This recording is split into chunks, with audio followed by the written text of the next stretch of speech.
গ্রামের পাড়া তো খালা আমাদের বাসায় এলো। বাবা মা দেশের বাইরে থাকায় খালাকে আনা হয়েছে আমাকে দেখভাল করার জন্য। খালা থাকতো এক রুমে, আমি থাকতাম আরেক রুমে। একদিন রাতে খালা আমার দরজায় ডাক দিলেন। বন্ধুরা, ভিডিওটি শুরু করার আগে আপনারা যারা আমাদের এই ছোট্ট চ্যানেলটি নতুন দর্শক, তারা চ্যানেলটি সাবস্ক্রাইব করে আমাদের সাথে থাকবেন। আমার বাবা ও মা গিয়েছেন। বড় বোনের বাচ্চা হবে তাই সিঙ্গাপুরে। বোনের পরেই আমি বাবা মায়ের একমাত্র ছেলে ও দ্বিতীয় সন্তান। থাকবেন সেখানে 6 মাসের মতো। আমার বাবা মায়ের জন্য স্টেটসের মাল্টিপল ভিসা দেওয়া আছে। মুশকিল হলো, আমি তখন কলেজে ইন্টারমিডিয়েট সেকেন্ড ইয়ারে পড়ি। আমার বোর্ড এক্সামের আর মাত্র 3 মাস বাকি আছে। কাজেই সময় যদি বাবা মা না থাকে তাহলে আমার লেখাপড়ার 12টা বাজবে। মাথায় রেখে আমার দেখাশোনার জন্য গ্রাম থেকে আমার মায়ের চাচাতো বোন নূপুর খালাকে নিয়ে আসা হয়েছে। অনেক অনুরোধ করে, কারণ নূপুর খালার বিশাল সংসার। গ্রামের বাড়ি সখীপুরে। নূপুর খালার স্বামী নেই, তিনি প্রায় 5 বছর হলো মারা গিয়েছেন। আসলে আমার মায়ের তরফেও কোনো আপন বোন নেই। বিদায় আমার মায়ের গ্রামের কাজিনদের সাথে বেশ যোগাযোগ রাখেন। বছরে 2 ঈদে তো যা হয়, আর সেই সাথে ক্ষেতের বিশাল কৃষি কাজের দেখভাল করার জন্য। বাবা যখন দাদার বাড়িতে যেতেন, মাঝে মাঝে মা তখন বাবার সাথে যেত। তখন তারা ইচ্ছামতো আমাদের আত্মীয় স্বজনদের সাথে যোগাযোগ তৈরি করতেন। তখন অবশ্য আমাদের বাসায় কাজের মেয়ে ছিল, কিন্তু গত 3 মাস হলো আমাদের মেয়েটাকে তার বাবা মা আমাদের জেলা শহর নিয়ে গিয়েছে বিয়ের জন্য, এবং বিয়ে হয়ে গেছে। যতটুকু জানা গেছে, মেয়েটির স্বামী সহ গার্মেন্টসে কাজ করছে। বাবা মাকে এয়ারপোর্টে আমি নিজে ড্রাইভ করে নিয়ে গিয়েছিলাম। অনেকটা ভালো লাগবে শহরের কারণে মা জোর করে আমাদের সাথে নূপুর খালাকে এয়ারপোর্ট পর্যন্ত যেতে বললেন। নূপুর খালা যে আগে আসেননি আমাদের বাসায় তা কিন্তু নয়। আমাদের বাসায় আসলে ও মার সাথে আসতেন, মায়ের সাথে একটু ঘুরে কেনাকাটা করে আবার সপ্তাহানিক পরে চলে যেতেন। আমি খালাকে ট্রেনে তুলে দিতাম। মা বাবা বিদায় নেওয়ার সময় খুব বারবার বলে গেল আমি যেন গাড়ি নিয়ে বের না হই। আর বেশি করে দেখতে বলে গেল নূপুর খালাকে। খালা গ্রামের মহিলা, লেখাপড়া ক্লাস 10 অবধি পড়ার সময় খালার বিয়ে হয়ে যায় পার্শ্ববর্তী থানা এক যোদ্ধার গৃহস্থ পরিবারে। খালু ছিলেন সেই পরিবারের বড় ছেলে, কাজেই খালার কর্তৃত্ব সেখানে প্রধান। খালার আরও 43 জন দেবর ননদ আছেন, কিন্তু তারা এক বাক্যে নূপুর খালার পরামর্শে চলেন। খালার শাশুড়ি আছেন অনেক বৃদ্ধা, এবং তিনি সংসারের দায়িত্ব বড় বউয়ের হাতে ছেড়ে দিয়ে যেন অনেকটা নিশ্চিত। কতটা নিশ্চিত তা প্রমাণ হলো, খালা আমাদের বাসায় আসলে প্রতিদিন বাড়ি থেকে না হলেও 10টি মোবাইল কল শুধু আসবে ক্ষেতে চাষের ব্যাপারে। কোনো ক্ষেতে কি হবে, ওই ক্ষেতে কাকে কি করতে হবে, সব অনুমতি পরামর্শ উনার কাছ থেকে নেয়ার জন্য তার দেবরা ফোন দেন। আবার বাচ্চাদের লেখাপড়ার খরচ কোনো সিন্দুকে আছে, চাবি কোথায় তা ও নূপুর খালার কাছ থেকে জেনে নিতে তার ননদরা ফোন লাগাত। কেন জানি নূপুর খালা আমাকে খুব আদর করতেন সেই ছোটবেলা থেকেই। আমরা তখন নন্দীগ্রামে থাকতাম। আমার দাদার বাড়ি আর নানার বাড়ির দূরত্ব 7 কিলোমিটারের মতো, তাই আমরা অর্ধেক সময় থাকতাম দাদার বাড়ি আর অর্ধেক নারীর বাড়ি। আমি 1 অথবা 2তে পড়তাম। তখন নূপুর খালার বিয়ে হয়ে গিয়েছে। ও খালার ও আমার বয়সী এক ছেলে, আবার আমার চাইতেও 3 বছরের বড় আর এক ছেলে আছে। বিয়ে হওয়া সত্ত্বেও নূপুর খালা আমার মনে পড়ে সারাদিন আমাদেরকে নিয়ে বনে বাদারে বিভিন্ন বন ফুল, বেল ফুল দিত, পাখি, প্রজাপতি এসব দেখাত। খাবার জিনিস যেমন বড়ি ভর্তা ইত্যাদি বানালে সবার আগে আমার ভাগ, এটা আমাকে দিত, তারপরে তার ছেলেদেরকে দিত।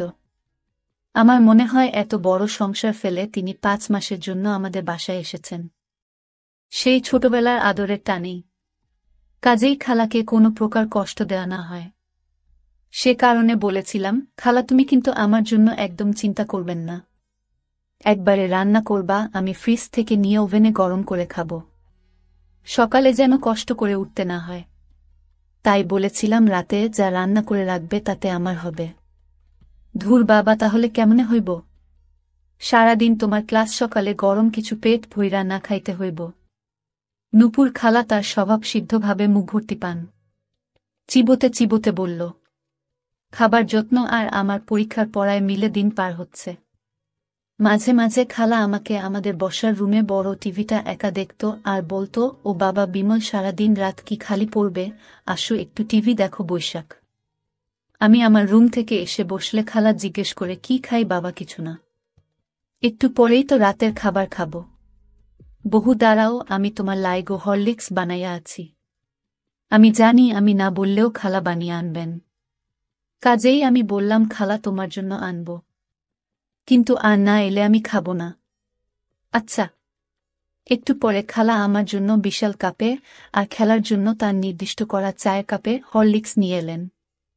বড় সোফায় আমার পাশে বসে আমার মাথার চুলে হাত বুলিয়ে আমাকে হরলিক্সের কাপটা ধরিয়ে বললেন, খাও বাবা, যে পরিশ্রম এই পড়াশোনার মধ্যে বুঝলাম।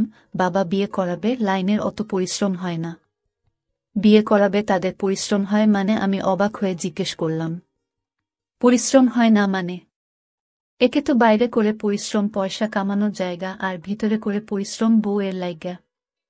আমি আবার একটু অবাক হলাম, বউয়ের জন্য মানে? খালা এবার খিলখিল করে হেসে বলল, একেবারে যেমন কিছু বুঝি না। এক্কেরে ঘাম ছুটে যায়। এবার আমি বুঝতে পারলাম খেলা আসলে কি বলতে চাইছেন। আসলে এ ব্যাপারে বরাবরই আমার অজ্ঞতা ছিল, যে কারণে সবসময় ছেলে বন্ধুদের সাথে থাকার কারণে মেয়েদেরকে নিয়ে বা মেয়েলি ব্যাপার বিয়ে কথাবার্তা কমই হতো। কিন্তু আমার প্রশ্ন, ঘাম ছুটবে কেন? আবার আমার মনে হলো ছোটার কথা। আমি হরলিক্সের বোতল একবার চুমুক দিচ্ছি, আবার খালার দিকে তাকাচ্ছি। দেখলাম আমার খালার চোখ আমার ট্রাউজারের দিকে। আমি দ্রুত এক পায়ের উপর আরেক পা তুলে তা ঢাকতে চেষ্টা করলাম, কিন্তু যা দেখার তা নূপুর খালা দেখে ফেলেছে। তার মুখে একটা মুচকি হাসি দেখতে পারলাম। রাতে খেতে বসে খালাকে একটু দেখলাম। নিশাত খালার উচ্চতা হবে 5 ফুট 5 ইঞ্চির মতো, বয়স অনুমান 40-এর ভেতর হবে। একটু মোটা ধাঁচের, গ্রামে মহিলারা সাধারণত যেরকম হয়। দারুণ ফর্সা আমার এই নূপুর খালা। শহরেই কয়েকদিন থাকার কারণেই কিনা আরও ফর্সা লাগছে। মাথার চুল কোমর পর্যন্ত পড়ে, চুলগুলো আধা ভাঙ্গা কুকড়া। আসলে খেলাকে আমি এর আগে এভাবে কখনো দেখিনি। পরের দিন শুক্রবার, আমার কলেজ বন্ধ, তাই অনেকটা রিল্যাক্স হয়ে বাসায় নাস্তা খেয়ে পড়েছিলাম। 12টার দিকে খালা হাত দিলেন, বিমল বাবা গোসল করবে না? শুক্রবার তো। আমি অনিচ্ছা সত্ত্বেও বারান্দায় গিয়ে একটু রোদ মাখানোর জন্য দাঁড়ালাম।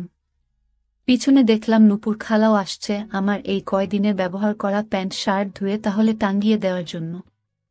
আসলে নূপুর খালা এসেছে পরে, এই প্রথম শুক্রবার হওয়াতে আমরা সারাদিন একসাথে। এর আগে সেই ভোরবেলায় আমি উঠে ক্লাসে যেতে হবে, তাই খুব সকালে গোসল সেরে ফেলতাম। আমি যখন তারা আমার টি শার্ট ঝুলিয়ে রাখছিলাম, আমি গোসল সেরে বাইরের দিকে পা বাড়ালাম। বাইরে একটু ঘুরে শেষে এসে দেখি খালা তখনও কাপড় ধরছে। আমি খালার বাম পাশে দাঁড়ালাম। কি ভাত খাইবা? আমার এরকম হয়ে তাকে দেখতে থাকা নজরে গেল না। খালার আমাকে বলল, কি দেখছেন? এমন কইরা মনে হয় আমার গিলা লাখাইবা। আমি লজ্জা পেয়ে গেলাম, দ্রুত বললাম, না না খালা, একটা জিনিস আমার মাথায় আছে। কি তোমার মাথায় ছিল বাবা? এখন বলবো না, খাওয়ার সময় বলবো। আচ্ছা তাইলে একটু দাঁড়াও বাবা, আমি গোসল ঝটপট সাইরা নই।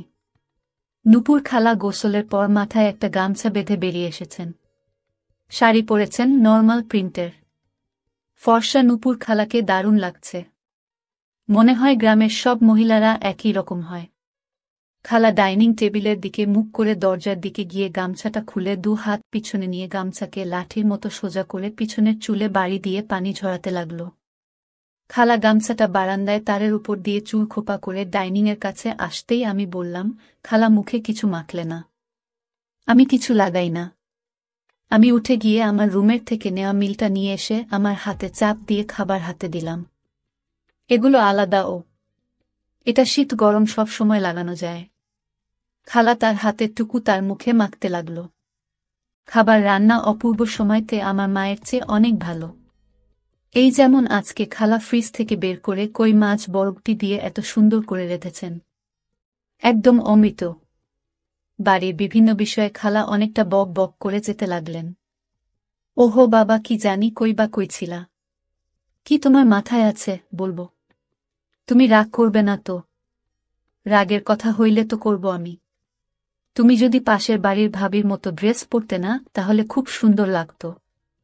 খালা এবার হাসতে হাসতে বললেন, বাজান, এটা কি তা বলো, আমার লাগান বইবে তা নয়, এটা করলে ভালো লাগবে না। কি যে বলো না খালা, তুই দেখো না কত সুন্দর লাগে। আমি রোজ দেখা আমাদের রাস্তার ব্যাপারে চারতলার সেই মহিলার কথা বলতে লাগলাম, যেন খালা আমাদের বাড়ির বিপরীতে রাস্তার দুই পাশে একটা 5তলা বিল্ডিং দেখছে না। এই বিল্ডিংয়ের এক মহিলা থাকে, তোমার চেয়ে বয়সে অনেক হবে, ফর্সা, মনে হয় হাসবেন না।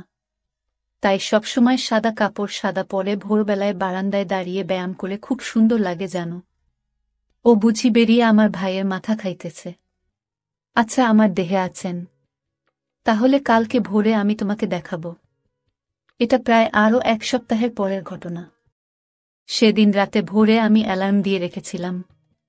উঠে বারান্দায় এসে যখন দেখলাম সেই মহিলা ব্যায়াম করছেন, আমি দ্রুত খাবার রুমের খালা বলে দরজা ঠেলা দিতেই দরজা খুলে গেল। দেখলাম খেলা কেবল ঘুম থেকে উঠেছেন। আমি আমার চোখ নাচিয়ে বললাম, দেখবে না? কি তা? ওই যে ওই মহিলা। খালা একটু মুচকি হাসি দিয়ে আমার পিছে পিছে বারান্দায় আসলেন। আমরা বারান্দায় না গিয়ে বারান্দার দরজার উপর দাঁড়িয়ে দেখতে থাকলাম, যেন ওই মহিলা আমাদের বারান্দায় তাকালে আমাদেরকে দেখতে না পারে। বরাবরের মতোই সেই সাদা শাড়ি।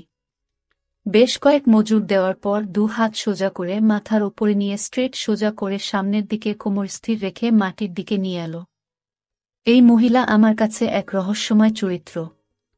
আমি কখনো তাকে নিচে দেখিনি, তার ফ্লোরে বা ওই বারান্দায় কখনো অন্য কোনো মানুষ দেখিনি। অন্য সময় দেখি বারান্দা ও তিনি নিজে ছাড় দেন, একা থাকেন মনে হয়। হঠাৎ খালা বললেন, আর কখনো তুমি বেরিয়ে ভোরবেলায় দেখতে আসতে পারবে না।